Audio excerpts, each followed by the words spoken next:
Assalamualaikum warahmatullahi wabarakatuh. Waalaikumsalam warahmatullahi wabarakatuh. Alhamdulillahilladzi arsala rasulahu bil huda wa dinil haqq liyudhhirahu 'ala ad-dini kullihi wa kafaa billahi shahida. Asyhadu an la ilaha illallah wahdahu la syarika lah wa asyhadu anna Muhammadan 'abduhu wa rasuluh. Allahumma salli wa sallim wa barik ala sayyidina Muhammad wa ala alihi wa ashabihi ajma'in. Rabbi shrah li sadri wa yassir li amri wahlul 'uqdatam min lisani yafqahu qawli. Qala Allah ta'ala fi Qur'anil Karim, a'udzu billahi minasyaitonir rajim.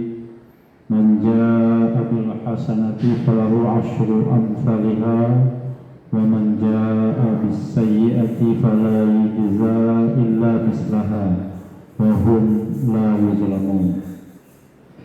Ibu-ibu jamaah wirid KPS, kembali pada sore hari ini kita memperbanyak rasa syukur kita kepada Allah Subhanahu wa taala karena kehadiran kita, waktu kita pada saat ini adalah waktu yang mempunyai nilai-nilai kebaikan, nilai-nilai ibadah.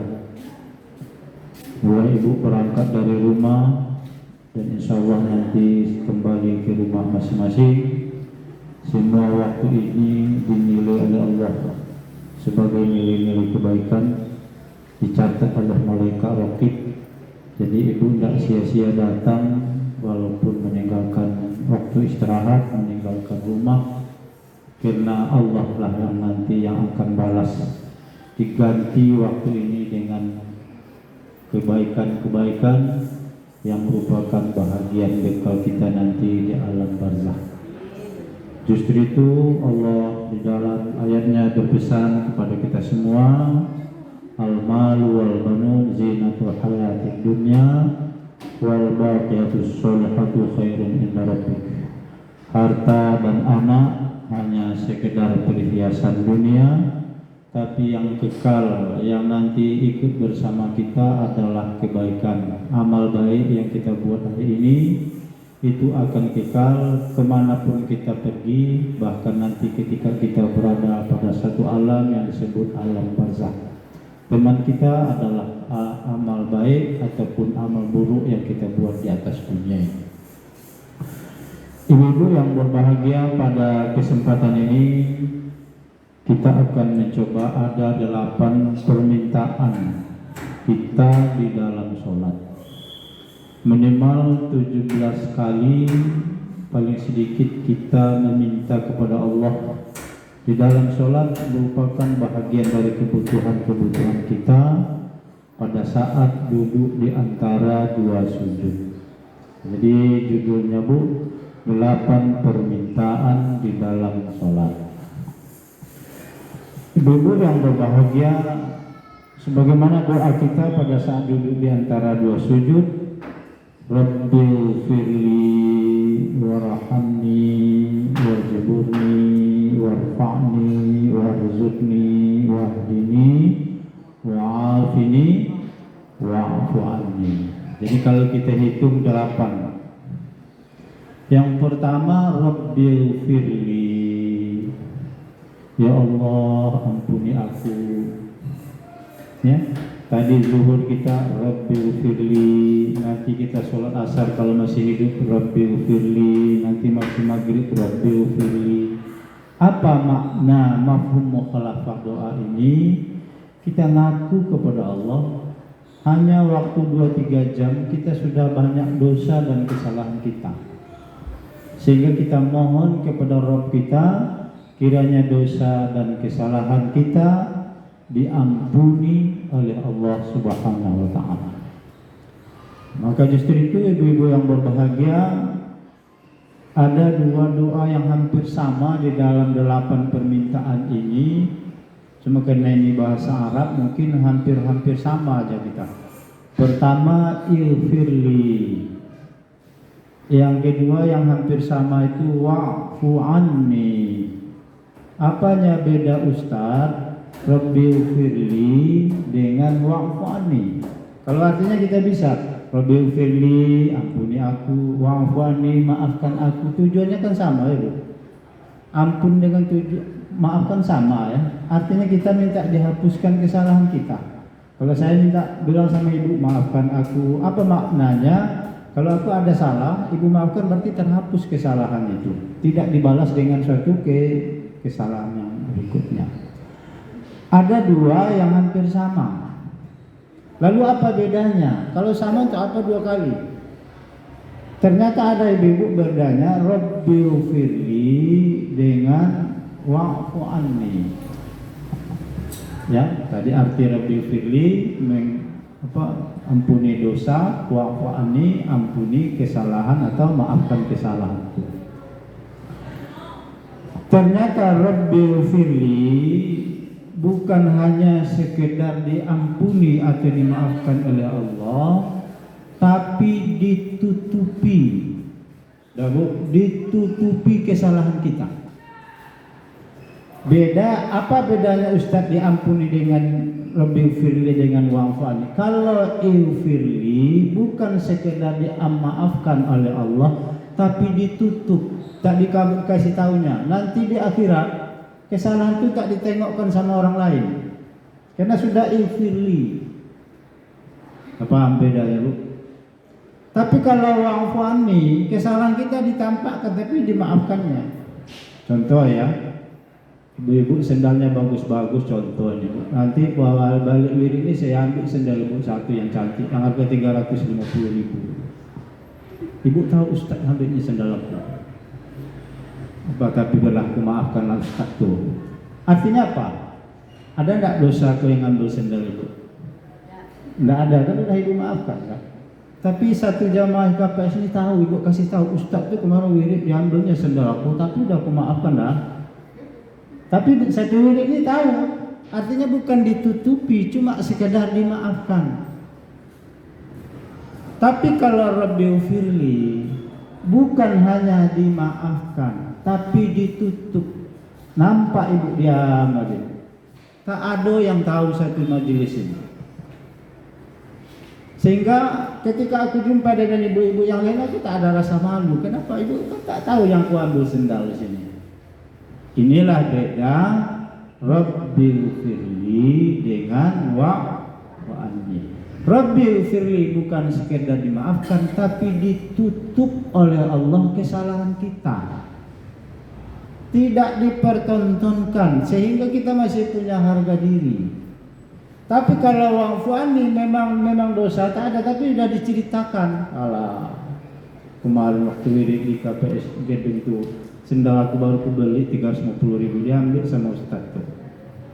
Itu apa tadi namanya Bu? Tapi aku sudah maafkan dah, biar aja lah diambil, mungkin rezeki dia aku tak ke minta.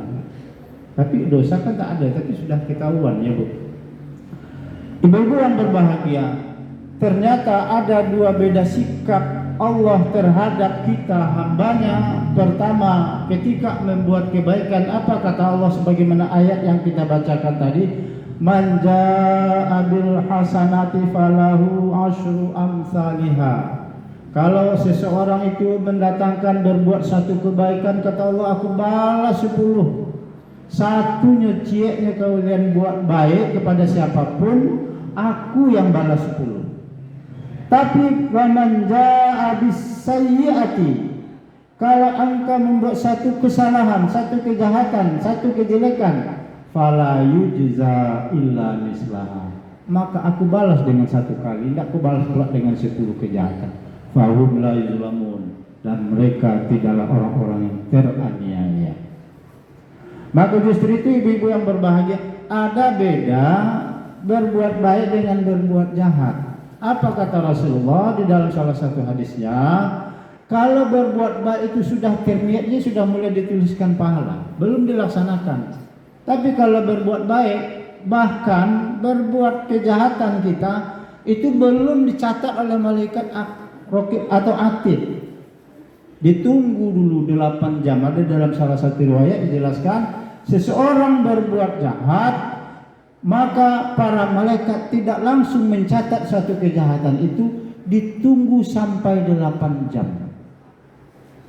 Jadi kalau tadi apa yang ditunggu, mana tahu insaf sadar dia taubat, maka tidak jadi ditulis karena dari taubat dia. Mana tahu dia nanti datang dia ke rumah minta maaf, jadi tidak ada salah lagi. Ditunggu. Kalau kebaikan langsung dicatat.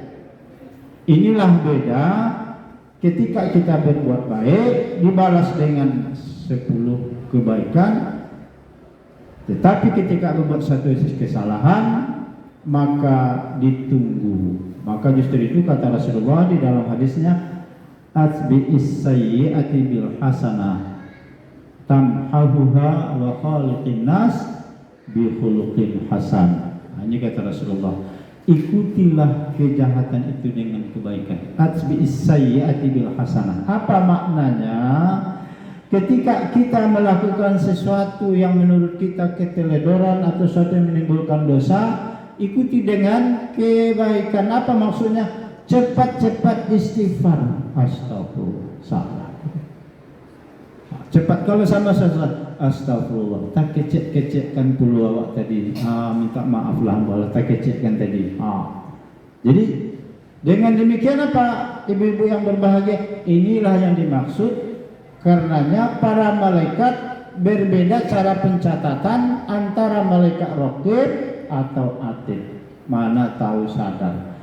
Ya, siap digunjing orang disiko, apa sepulang dari wirid besok di pintu itu ada minta maaf tadi sebelum datang kami gunjing minta maaf. Tak jadi dicatat. Tapi lah lewat 8 jam berarti tidak ada masa tenggang, masa tunggu. Jadi ini ibu-ibu beda antara berbuat baik.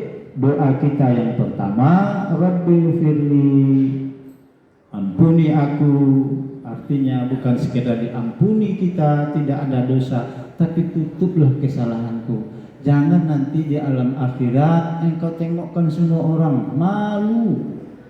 Inilah maksud Rabbighfirli, bukan sekedar mengampuni, tapi menutup. Bukan sekedar menghapuskan kesalahan kita, tapi menutupi, tidak tahu orang. Inilah doa kita yang pertama ketika kita di dalam sholat. Kemudian yang kedua, Rabbighfirli, apalagi Bu? Warhamni, kasihanilah aku. Apa makna dari doa ini?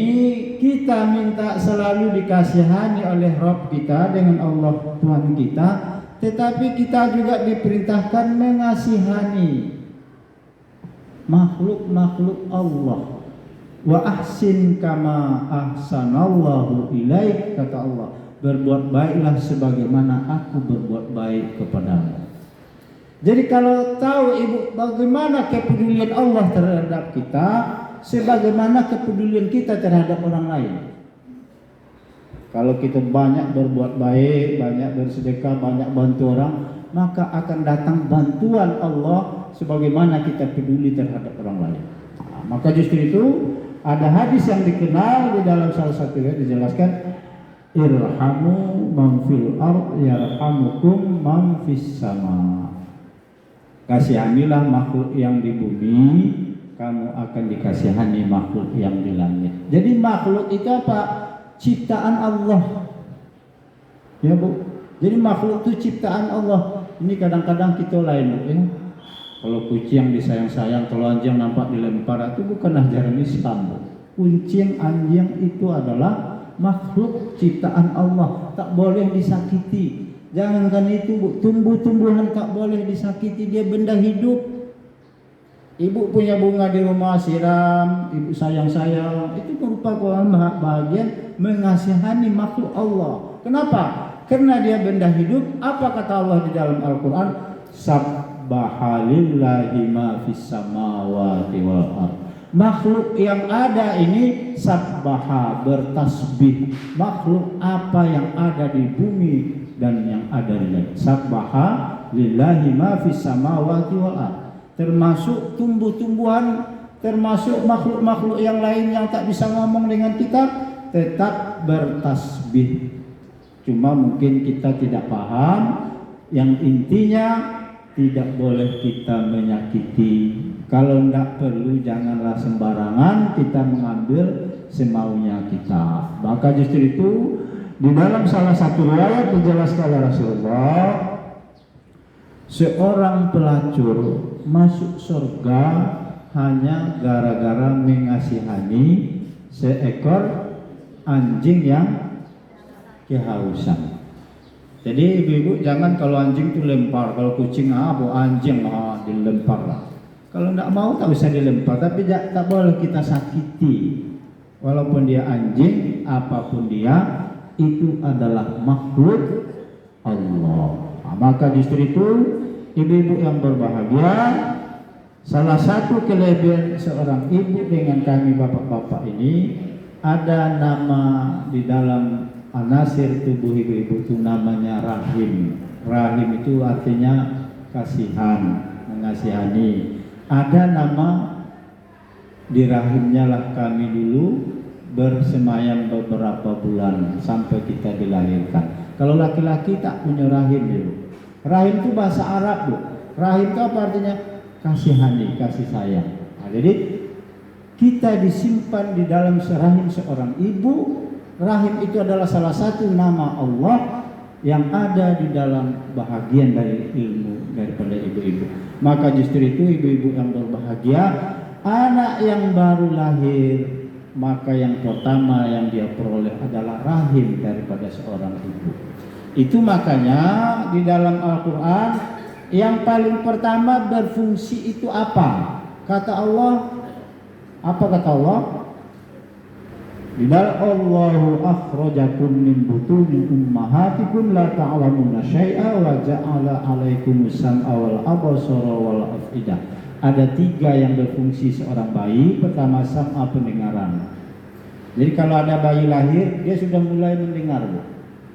Maka disunahkan kita azan atau iqamah karena dia dengar, Bu.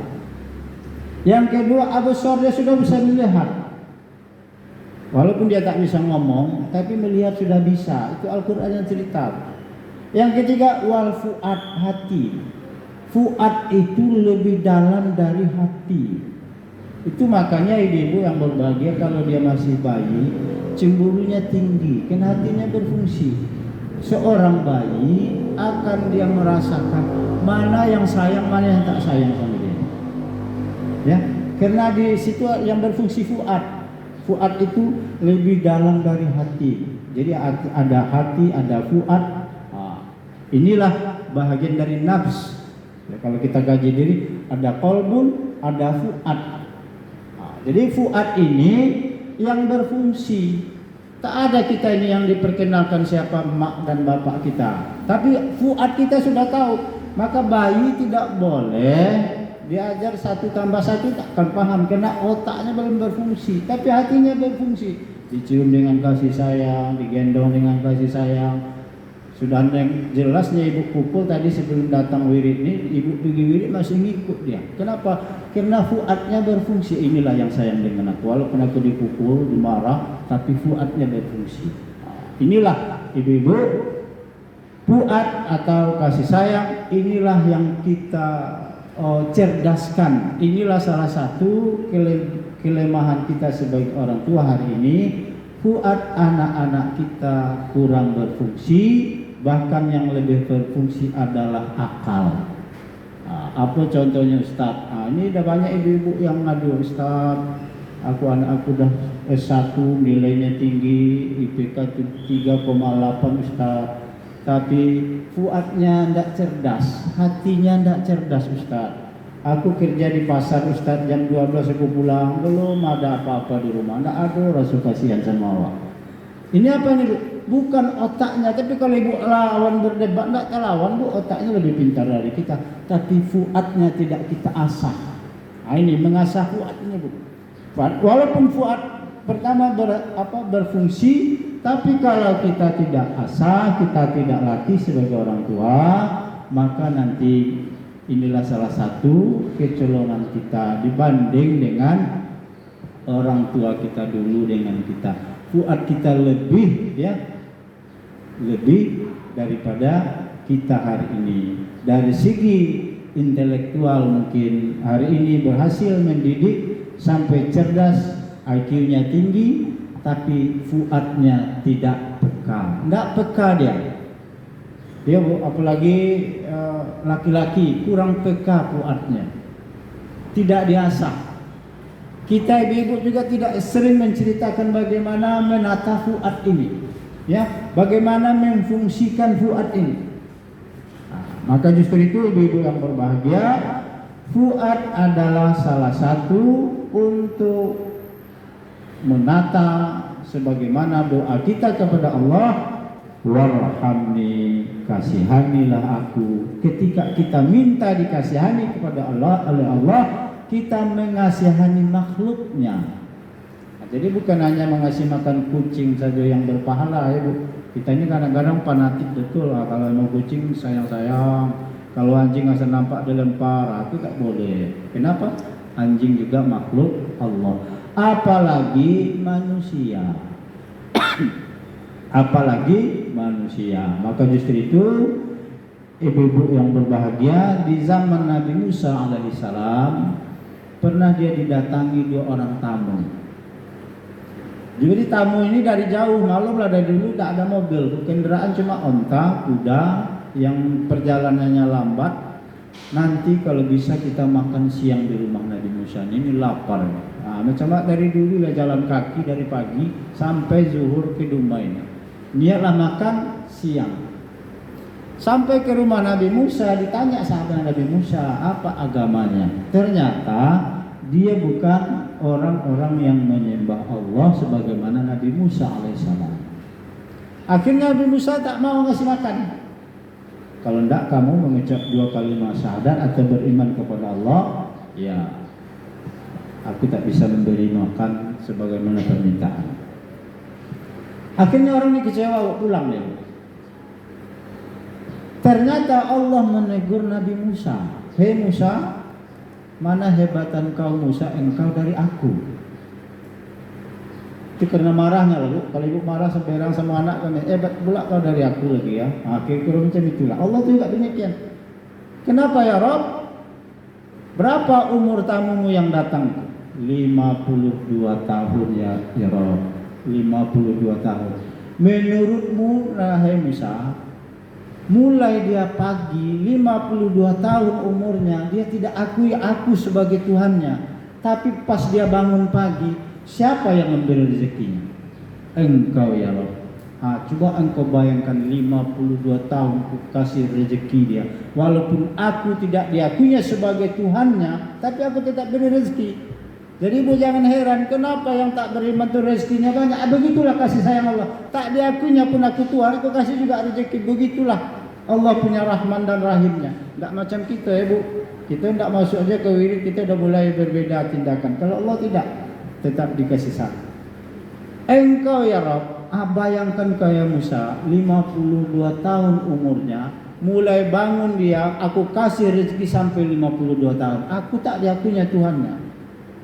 Engkau baru minta makan siang dia sama engkau, itu pun kau tak kasih. Hebatan pula engkau dari aku lagi.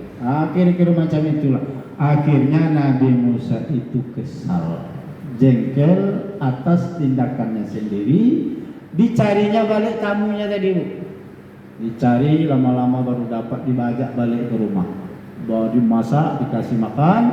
Setelah makan barulah tamunya bertanya, hei Musa, kenapa engkau kasih kami makan dan kenapa engkau cari? Apa kata Nabi Musa? Aku ditegur oleh Rabbku. Ternyata walaupun kalian tidak mengakui Rabbku sebagai Tuhanmu, tapi setiap pagi dan sore Allah beri engkau rezeki. Jadi ibu jangan pula heran kalau ada non-muslim tadi kok kaya pula ada dari aku. Begitulah kasih sayang Allah. Padahal tak pernah sembahyang, tak pernah puasa, tak Islam pula lagi. Tapi Allah kasih. Kenapa? Allah Maha Rahman dan Maha Rahim. Akhirnya mendengar cerita Nabi Musa tadi, orang tadi beriman kepada Allah Subhanahu wa Ta'ala. Apa yang kita ambil kesimpulan dari kisah ini? begitu dalamnya rahim Allah Subhanahu wa taala kepada makhluknya. Maka Al-Qur'an itu tersimpul dari Al-Fatihah. Al-Fatihah itu tersimpul dari Bismillahirrahmanirrahim. Setiap makan kita ucapkan Bismillahirrahmanirrahim. Ada dua nama Tuhan di situ, pertama Ar-Rahman dan kedua Ar-Rahim. Dan di antara Bismillahirrahmanirrahim itu tersimpul dari Rahman dan Rahim Allah Subhanahu wa taala. Jadi ibu-ibu yang berbahagia, kita mohon kepada Allah, warhamni, kasihani aku. Bagaimana cara kita minta dikasihani? Maka Allah juga mengatakan, kasihanilah makhlukku yang ada di bumi. Kemudian yang ketiga yang kita mohon di dalam sholat kita, wajiburni. Yang ketiga, apa arti wajiburni ini Ustaz? Tutuplah aibku. Jangan kau tengokkan sama makhlukmu yang lain aibku. Kita ini ibu-ibu yang berbahagia bisa saling menghargai, bisa saling segan menyegan. Kenapa? Karena Allah tutup aib kita. Kalau anda Allah tidak tutup aib kita, saya yakin Bu, orang ke masjid pun tak mau lagi. Tuh apalah pergi sholat ke masjid. Aku kenal betul dengan imam Bu. Kenal betul dengan imam tuh begini. Maka justru itu tutup aibku kata Allah. Itulah doa kita. Maka di dalam salah satu hadis dari Rasul, ketika kita menutup aib saudara kita, Allah akan menutup aib kita. Jadi makanya di dalam Al-Quran disebutkan oleh Allah bahwasanya membuka aib saudara kita sendiri adalah seperti memakan daging bangkai saudara sendiri. Ini maka kata Allah di dalam Al-Quran, adakah engkau senang ayakulal hama akhihi maitam fakaritumu, memakan daging bangkai saudaramu sendiri? Apa maknanya? Ketika kita mencela aib, menggunjing, apalah namun pakai CN orang apa namun ghibah ya, dalam bahasa Arabnya ghibah. Rasulullah ditanya para sahabat, apa itu ghibah ya Rasulullah? Adalah sesuatu yang tidak disenangi oleh saudaramu, engkau ceritakan walaupun itu benar, maka itulah ghibah. Ini tidak boleh Bu, kita menceritakan aib saudara kita walaupun aib itu benar, kita lihat, kita dengar dan seterusnya. Kenapa? Itu sudah ghibah kata Rasulullah. Maka justru itu dosa ghibah ini belum lagi kita dihisab nanti. Salah satu dosa dosa siksa kubur itu adalah orang yang suka menggibah. Jadi kalau meninggal besok suka ghibah, menggunjing orang dia di dunia ini, itu mulai disiksa. Di zaman Rasulullah SAW ada lewat pada satu kuburan, Rasulullah berdiri dan berdoa. Kemudian para sahabat bertanya, ya Rasulullah, kenapa engkau berhenti dan berdoa? Apa kata Rasul? Ini orang-orang yang di dalam kuburan ini tengah disiksa. Kenapa dia disiksa ya Rasulullah? Pada masa hidupnya dia suka menggibah. Kalau Bu tidak boleh Bu ya.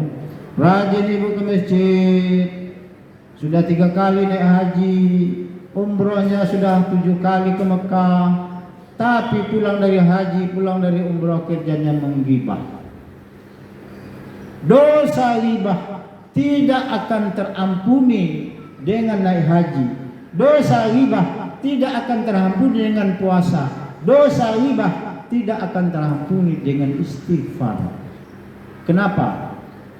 Harus diampuni atau dimaafkan oleh orang yang bersangkutan. Maka bahaya ghibah sangat luar biasa. Apa kata Rasulullah?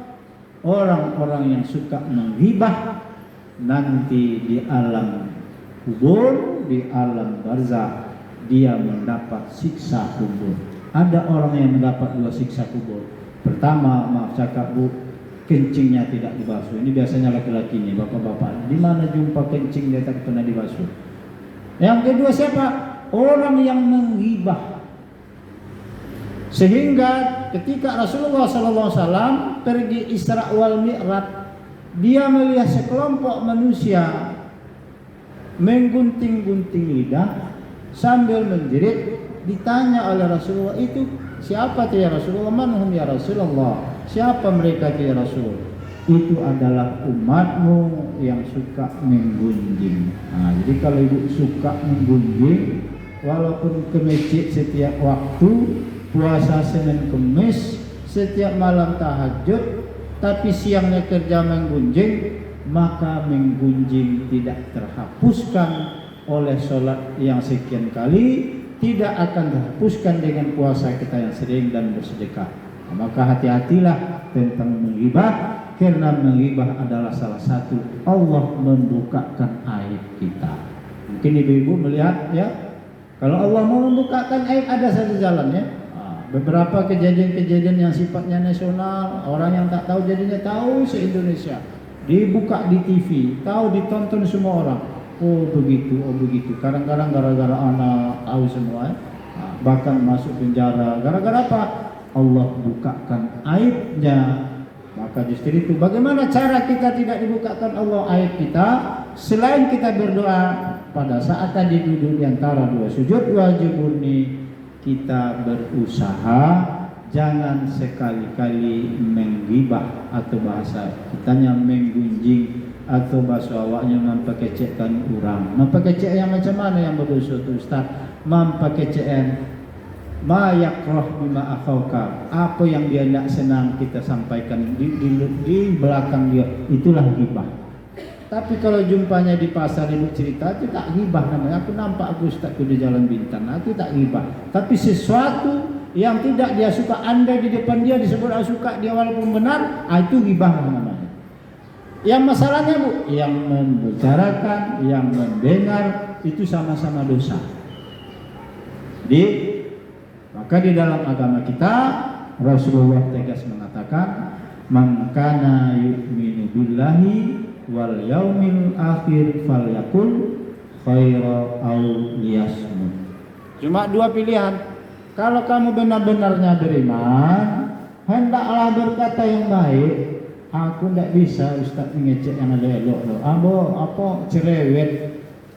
Apa yang kedua tawaran oleh Rasulullah? Aw liyasmut, atau diam. Biar aja mengecek awak, diam dulu lah. Inilah pilihan yang kedua yang ditawarkan oleh Rasulullah SAW. Maka justru itu ibu yang berbahagia, ketika kita berdoa wajiburni ya Allah tutuplah aibku, maka artinya kita juga disuruh jangan menyebarkan aib saudara-saudara kita. Inilah salah satu cara yang bisa dibuat. Bahkan kata Rasulullah, orang yang suka membuka aib orang, Allah akan buka aibnya. Nah, jadi itulah ibu-ibu sebagai balasan di dunia, di akhirat kita akan saling mencari kepada orang-orang yang kita ghibah. Kemudian yang berikutnya, Rabbi firli warhamni wajburni, apalagi bu yang keempat, warfa'ni, angkatlah derajatku, angkatlah martabatku. Maka justru itu apa kelebihan manusia dengan makhluk Allah yang lain? Ada kelebihan kita, bu. Kita ada namanya martabat, ada derajat.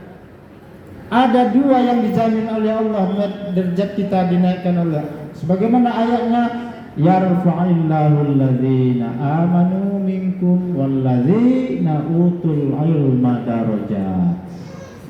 Orang-orang yang diangkat derajatnya oleh Allah pertama adalah amanu, orang yang beriman. Orang-orang yang beriman di antara kalian itulah orang yang diangkat derajat. Kalau ibu-ibu barangkali baca sejarah, ketika Rasulullah di awal Islam, yang banyak masuk Islam itu hamba-hamba sahaya.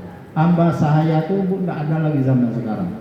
Hamba saya itu bisa diperjualbelikan, tak berdosa. Kalau saya punya hamba ada 2-3 orang, itu saya jual tidak berdosa. Saya suruh dia berusaha, usahanya untuk saya. Ya, maaf cakap, kalau dia perempuan saya setubui, saya tak berdosa, tak perlu nikah. Begitu hamba saya. Begitulah kedudukan hamba. Siapa yang masuk Islam itu adalah Bilal bin Rabah, itu hamba. Ammar bin Yasir itu hamba. Tetapi karena dia masuk agama Islam, dia dimerdekakan oleh Abu Bakar, maka derajatnya diangkat oleh Allah. Maka ibu-ibu yang berbahagia, banyak hari ini orang tak mau disebut namanya Fir'aun. Padahal Fir'aun itu raja, berkuasa bertahun-tahun, ilmunya luar biasa. Macam begini panas, hujan tuh, ilmu sihirnya tinggi. Tapi kenapa ustaz orang tak mau disebut anaknya disebut namanya Fir'aun? Karena Fir'aun adalah makhluk yang tidak beriman. Tidak ada orang yang mau disebut dia Abu Jahal, walaupun perangnya lebih jahat dari Abu Jahal. Tidak, kau Abu Jahal kau. Abu Jahal itu adalah salah seorang tokoh masyarakat di zaman Rasulullah SAW di kota Makkah. Tapi sampai hari ini tidak ada orang mau disebut namanya atau dijuluki namanya dengan Abu Jahal. Kenapa? Abu Jahal, Abu Lahab adalah salah satu contoh orang-orang yang tidak beriman. Lebih bangga disebut Bilal. Ya, Bilal, kalau orang Minang bilang Bilal ya Bu. Bilal. Bilal itu nama orang. Kenapa orang azan disebut Bilal? Karena Bilal inilah dulu yang pertama bermimpi azan itu pada awal-awal sholat.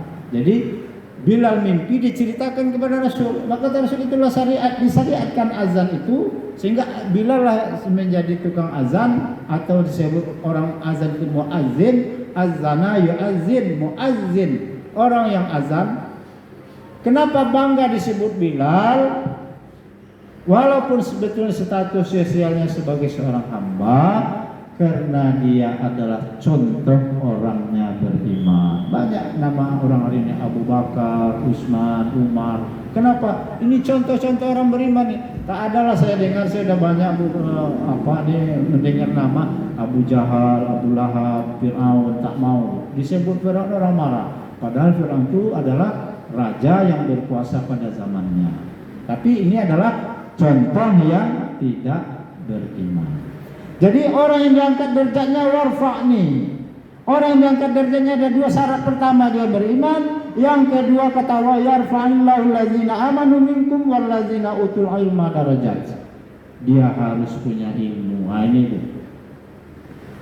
Ilmu ini tidak tergantung kita umurnya berapa. Belajar, saya masih belajar. Belum saya datang sini saya membaca-baca buku. Lagi senggang baca-baca buku. Itu belajar. Kun aliman au muta'aliman au mustami'an falatakun rawian fatahlah. Di dalam kitab Ta'limul Muta'alim disebutkan oleh karangan Imam Al-Ghazali, kun aliman. Yang pertama yang paling dimuliakan aliman, yang mengajar. Alim. Ya, yang mengajar. Tidak bisa juga mengajar, muta'aliman, belajar. Ini maka justru itu ibu-ibu yang berbahagia, tinggi sekali nilai-nilai menuntut ilmu. Bayangkan ibu-ibu, kata Rasulullah, man kharaja min baitihi fi talabil ilmi. Siapa yang keluar rumah, berangkat dari rumah dengan niat, dengan tujuan menambah ilmu. Ibu tadi dari rumah niatnya menambah ilmu, bukan karena menerima arisan. Ada arisan bunda. Kalau kami di sana ada arisan. Apa kata Rasulullah? Fahuwa fi sabilillah. Maka perjalanannya itu dinilai oleh Allah sebagai perjalanan fi sabilillah. Hatta sampai kapan akhirnya perjalanan itu dihitung sebagai fi sabilillah? Hatta yarji, sampai balik rumah. Begitulah tingginya nilai menuntut ilmu. Maka ketika Sayyidina Ali karramallahu wajhah ditanya tentang apa kelebihan harta dengan ilmu, 10 pertanyaan 10 jawaban. Kalau harta engkau yang menjaganya, kalau ilmu engkau dijaganya. Saya mau minum pakai tangan kiri, kata ibu saya tak boleh Ustaz minum tangan kiri, dijaga. Saya, boleh. Padahal tak ada yang ngomong. Dari dalam ngomong, ilmu kita ngomong tak boleh pakai tangan kiri minum pakai tangan kanan. Itu ilmu. Ilmu dengan harta apa bedanya? Kalau ilmu, kata salah satu pertanyaan kepada Ali karamallahu wajah, ilmu kau dijaga. Dijaga ilmu itu kita. Mau ngomong dijaga ilmu dia. Enggak boleh itu kecek. Nanti berdosa. Oh, datang dari dalam mengecek. Dijaganya kata diremnya kita. Langsung diremnya. Inilah kalau harta kau yang jaga. Kemudian yang kedua kata Imam Ali, kalau harta kau beri dia habis, tapi kalau ilmu kau beri dia semakin bertambah. Nah, jadi kalau ibu-ibu punya ilmu tajwidnya ada, diundang anak-anak dekat rumah, dibelajar, ilmu tajwid kita semakin bagus, ilmu makhrajnya semakin bagus. Kenapa?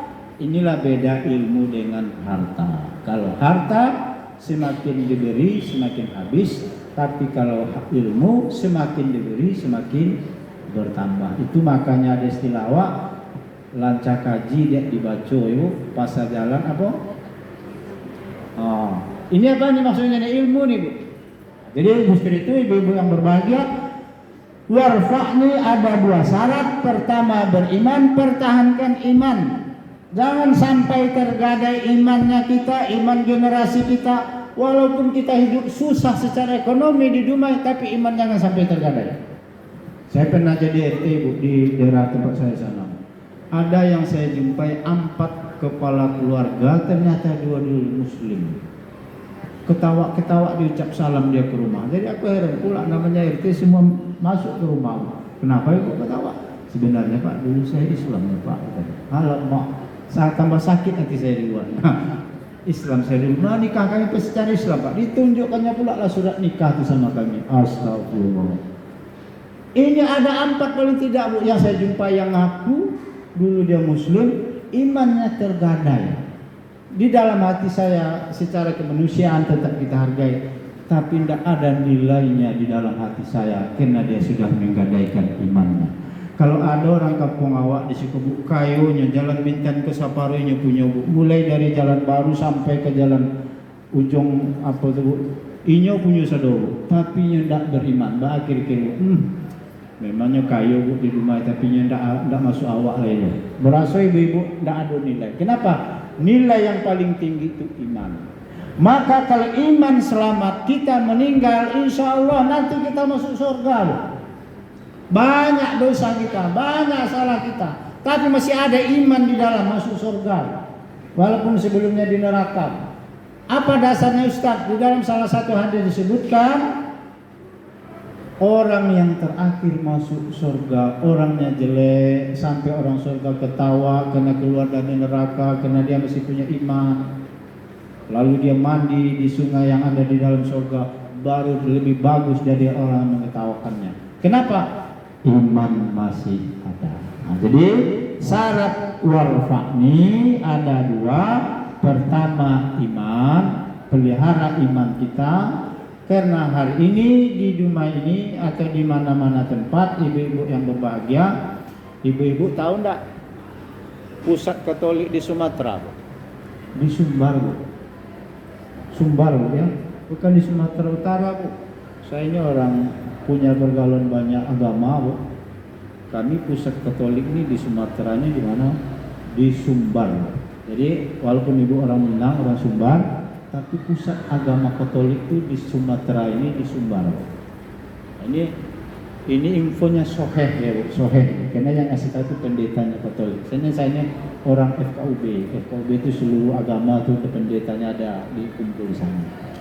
Ini tentu ada sesuatu yang tidak tersirat ya Bu, pasti ada. Walaupun tidak mungkin kita tanya detail, tapi itulah informasinya. Ibu-ibu yang berbahagia, inilah syarat ya. Pertama adalah iman, yang kedua adalah ilmu. Jadi ilmu adalah merupakan salah satu inventaris yang paling berharga. Tinggalkanlah anak cucu keponakan kita ilmu. Ibu tinggalkan 5 petak, 20 petak tapi tidak punya ilmu. Meninggal kita besok 10 tahun, mungkin 5 petak itu habis Bu. Tapi ibu tinggalkan anak punya ilmu, tidak punya rumah, tidak punya apa-apa, dia bisa beli rumah. Ya bu, insya Allah bu, saya anak saya 9 bu. Oh, banyak Ustaz. Ada 7 lah sarjana bu. Kalau ibu tanya berapa mobil saya tak ada, berapa kebun sawit saya tak punya. Tapi ibu tanyalah anak saya di mana sekolah. Insya Allah bu, ya. Ada yang di Medan, ada yang di Jakarta, ada yang di Pekanbaru, ada di Dumai. Dua semua sampai 7, tinggal 2 lagi yang kecil. 2 pula habis Quran. Saya punya prinsip, yang penting biarlah makan sekali sehari bu. Yang penting anak sekolah. Ikut TV-nya segadang lemari bu, 60 inci, anaknya tidak ada yang sekolah. Tapi tidak ibu-ibu sekolah bu, ibu-ibu kami sana bu. Galangnya segadang tali kapal bu. 2 di siku galangnya bu, anaknya tidak ada kuliah, tidak ada PT bu. Kenapa? Ilmu adalah merupakan inventaris yang paling besar di akhir. Yakinlah ibu, anak ditinggalkan dengan ilmu, insya Allah bukan hanya di dunia, di akhirat kita nanti juga mendapatkan hasil. Di dalam salah satu riwayat dijelaskan oleh Rasul, ada seorang orang tua pertama dia masuk ke alam barzakh, tempatnya paling bawah. Lama-lama dia angkat oleh Allah derajatnya sampai tempatnya terbagus. Dia sudah meninggal, tentu amalnya tak ada. Heran dia bertanya kepada Rabbnya, ya Rabb, kenapa saya pindah? Dulu saya tempat yang paling bawah, yang paling tersiksa, sekarang sudah enak. Apa kata Allah? Itu berkat doa anakmu yang engkau tinggalkan di atas dunia. Ya bu, pindah tampeknya dulu, jangankan asik kipi angin tidak dapat. Lah bertahun-tahun dia di alam barzakh sana. Ini di alam barzakh bu, naik dia.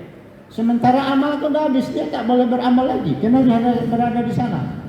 Dipindahkan oleh tempat yang lebih baik. Dia bertanya kepada Rabbnya, kok bisa saya pindah ya Rabb? Itu berkat doa anak yang engkau didik. Walaupun engkau susah, dulu tempatmu kena amalmu, tapi engkau didoakan oleh anak-anakmu yang masih hidup, maka derajatmu dinaikkan oleh Allah di alam barzakh. Mendengar hadis itu merinding saya membacanya ibu. Inilah inventaris, maka ini tahun ajaran baru ibu, jadikanlah anak kita menjadi anak yang berilmu. Yakinlah ibu, insya Allah rezekinya juga akan diberi kelapangan oleh Allah Subhanahu wa Ta'ala. Inilah syarat daripada warfa'ni, angkatlah derajatku. Sudah berapa bu? Rabbighfirli warhamni wajburni warfa'ni warzuqni. Terus kata ibu ya, warzuqni, berilah aku rezeki. Rezeki itu ada 2 bu, ada rezeki yang dicari, ada yang diberi. Ya, maka justru itu kata Rasulullah, orang yang bangun sebelum subuh, Allah akan kayakan di hari itu. Kaya di sini bukan berarti banyak duitnya saja bu. Kalau begitu mengapa ustaz-ustaz banyak tak kayung? Bukan kaya dalam arti materi. Banyak orang kaya dalam arti materi tapi miskin dalam sesungguhnya. Dia duit banyak, depositonya miliaran, tapi makan nasi tidak boleh, makan daging tidak boleh, pakai oto tidak boleh, pakai AC tak boleh, tidak boleh, makan kentang saja. Ini rezeki itu apa bu? Apa yang kita dapat belum tentu rezeki kita. Kalau masih ada rezeki, kita ini masih hidup. Orang-orang yang meninggal tubuh itu karena rezekinya sudah tak ada lagi. Jadi ketika malaikat Israel sebelum mencabut nyawa seseorang itu diperintahkan oleh Allah malaikat Mikail, hei malaikat Mikail, tolong engkau periksa rezeki orang ini. Dari timur ke barat, utara, selatan, periksa rezekinya. Oh, tak ada lagi rezekinya. Kalau tak ada cabut nyawa. Jadi rezeki bukan apa yang kita dapat, tetapi rezeki adalah sesuatu yang diberikan oleh Allah kepada kita maka kita selalu minta rezeki. Artinya apa? Kalau rezeki kita masih ada, berarti umur kita pasti ada. Kalau rezekinya kita sudah tak ada, walaupun ibu punya jalan bintang ini separuh, tapi rezeki ibu tidak ada, ibu dijemput oleh malaikat Israel. Nah, rezeki ibu itu disebut harta pusaka yang memiliki ahli waris. Rezeki itu apa? Sesuatu yang kita miliki, yang kita dapat, itulah rezeki kita. Ketika kita minta warzuqni adalah rezeki kita, artinya kita juga minta umur kita dipanjangkan oleh Allah Subhanahu wa taala. Karena kalau rezeki sudah tidak ada, berarti umur pun sudah dicabut oleh Allah Subhanahu wa taala. Mungkin kita cukupkan karena waktu mau masuk, ada waktu 5 atau beberapa menit lagi kalau kita gunakan untuk tanya jawab diskusi ya Bu. Ya, silakan Bu. Aku Pak yang ditanyakan tadi masalah kasih sayang terhadap binatang katanya terhadap sebabnya makhluk hidup termasuk tumbuhan. Jadi tadi kan kita tidak boleh menyayangi hidup itu. Kita ada bunga, ada tanaman. Gitu. Sementara rumput kita bunuh macam mana tuh Pak? Ya, pertanyaan Ibu ini bagus Bu, yang mengenai kasih sayang dari Ibu kepada makhluk. Kita boleh, yang tidak boleh itu menyakiti. Saya semalam di hari raya Kurban tuh berapa ekor sapi saya potong. Kan membunuh tuh Bu, tapi membunuhnya jangan sampai dia tersiksa. Oh, bagaimana ini saya potong, ini saya ambil, boleh. Kenapa? Apa kata Allah di dalam ayatnya lain? Apa yang ada di langit dan di bumi untuk kamu. Ikan dah besar di sana, tidak pernah kita membuat bibit ikan di laut sana, datang ditangkap sama nelayan, boleh. Yang tak boleh itu apa Ustaz? Disakiti. Ya, itu yang tak boleh. Itu makanya kalau mau memotong hewan itu harus dengan pisau yang tajam supaya dia tidak tersakiti. Karena itu untuk kita. Jadi apa yang ada di langit, apa yang ada di bumi ini Allah ciptakan untuk kita. Kalau perlu ambil, tapi jangan disakiti. Itu inti Ibu ya. Tapi pandanglah sesuatu itu dengan penuh kasih sayang. Kalau kita ini seorang guru, murid kita sayang, walaupun kita marah, tapi hati kita itu tidak pernah marah kalau guru yang sebenarnya. Hatinya tetap marah, itu cuma metode saja. Ya Bu ya. Saya ini lama jadi guru Bu. Marah itu metode, tapi dengan penuh kasih sayang. Ya, jadi mendidik dengan penuh sayang. Sama kita dengan anak kita kan, walaupun dimarah, dipukul, tapi hati kita sayang. Coba kalau dia nggak makan setengah hari kita cari dia. Kenapa? Karena kita penuh dengan kasih sayang. Jadi itulah hebatnya manusia ini. Diciptakan Allah sebanyak ini untuk kita semua ini. Ada tanah, ada tumbuhan, ada binatang, ada apa, ada ikan di laut. Untuk kamu lah semuanya. Tapi jangan disakiti. Penuh dengan kasih sayang.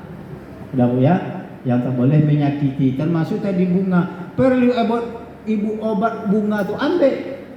Tapi kalau tak ada perlu jangan sembarang dipatah. Kenapa patah? Tak ada, gatal-gatal tangan aja umpama itu tak boleh. Kenapa? Dia makhluk. Kalau perlu silakan, memang untuk kita kok. Tapi jangan sampai kalau tidak ada perlu, tak ada guna, tak perlu kita ambil. Perlu keindahan kita potong, silahkan. Ya, ada lagi Bu yang lain?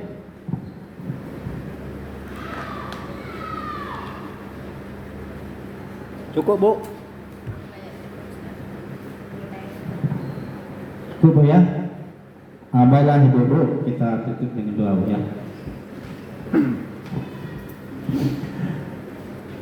A'udzubillahi minasyaitonir rajim. Bismillahirrahmanirrahim. Alhamdulillahirabbil alamin wassalatu wassalamu ala asyrofil anbiya'i wal mursalin wa ala alihi wa ashabihi ajma'in. Allahumma ya hayyu ya qayyum ya badi'as samawati wal ardh ya malikal mulki ya dzal jalali wal ikram. Allahumma a'inna ala dzikrika wa syukrika wa husni ibadatik. La ilaha illa anta سبحانك إنا كنا من الظالمين اللهم اغفر لنا ذنوبنا ولوالدينا وارحمهم كما ربونا صغارا اللهم هب لنا من أزواجنا وذرياتنا قرة أعين واجعلنا للمتقين إماما اللهم اختم أمورنا يا الله بحسن الخاتمة ولا تختم علينا يا رحمن آجالنا بسوء الخاتمة ربنا آتنا في الدنيا حسنة وفي الآخرة حسنة وقنا عذاب النار وصلى الله على خير خلقه بفضلك سبحان ربك رب العزة عما يصفون سلام على المرسلين الحمد لله رب العالمين تقبل الله منكم والسلام عليكم ورحمة الله وبركاته.